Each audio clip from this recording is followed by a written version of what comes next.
ছোটবেলায় ছোট ছোট অভাবগুলো আমাদের সুখে রাখত। আমাদের বাবা খুব কষ্ট করতেন, আর আমাদের মা সহজেই সেটা বুঝতে পারতেন।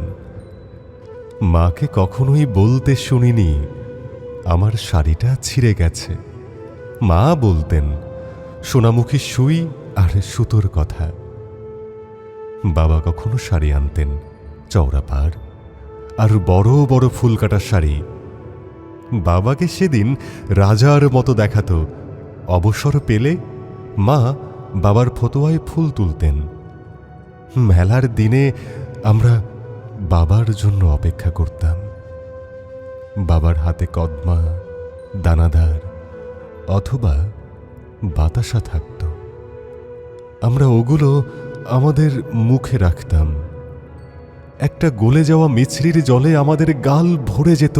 চুকচাক করে আমাদের গালে এক ধরনের শব্দ হতো।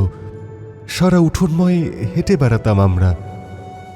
কোনো এক ঈদে আমার বাবা আমাকে একটা লাল শার্ট কিনে দিয়েছিলেন। আমার মনে আছে আমার বুকের খুব ভেতরের প্রশস্ত মাঠটাতে কেমন একটা টকবকে তেজি লাল ঘোড়া কেমন পাগল হয়ে গেল। অনেক রাত পর্যন্ত আমি ঘুমোতে পারলাম না। সেদিন আমি ওটাকে বুকে জড়িয়ে ধরে ঘুমিয়ে পড়েছিলাম। খুব খুনসুটি হতো আমাদের। আমি কখনো আমার বড় বোনের চুল ছিঁড়ে নিতাম, কখনো আমার ছোট ভাই আমাকে কামড়ে দিত। কিন্তু আমার বোন পরম যত্নে আমার বইয়ের মলাট বেঁধে দিত, আর আমি ছোটকে ছাড়া একটা আঁশ ফলও খেতে পারতাম না। বাবা কখনো মাছ কিনতেন, বড় রুই অথবা কাতল মাছ, বাবার বুকের মতো বড়। একটা ঈদের খুশি নেমে আসতো আমাদের বাড়ি।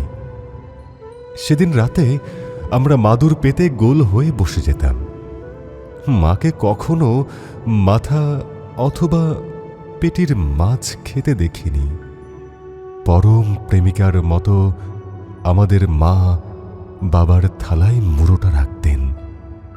বাবা পরম যত্নে আমাদের চোখ আর মগজ খুলে দিতেন। বাবা বলতেন, চোখ আর মগজ বড়দের খেতে নেই। ছোটবেলায় আমরা আমাদের গ্রামের বাড়িতে থাকতাম। অভাবের চিহ্নের মতো একটা ছোট ঘর ছিল আমাদের। খবরের কাগজ অথবা ক্যালেন্ডারের পাতায় আমরা তাকে ঢেকে রাখতাম। আমাদের ছোটবেলায় ছোট ছোট অনেক অভাব ছিল আমাদের, অথচ নরম কোমল প্রকৃতির মতো একটা সুখ ছিল। আর অনেক অনেক এবং অনেক বেশি সুখী ছিলাম আমরা। অনেক বেশি সুখী ছিলাম আমরা।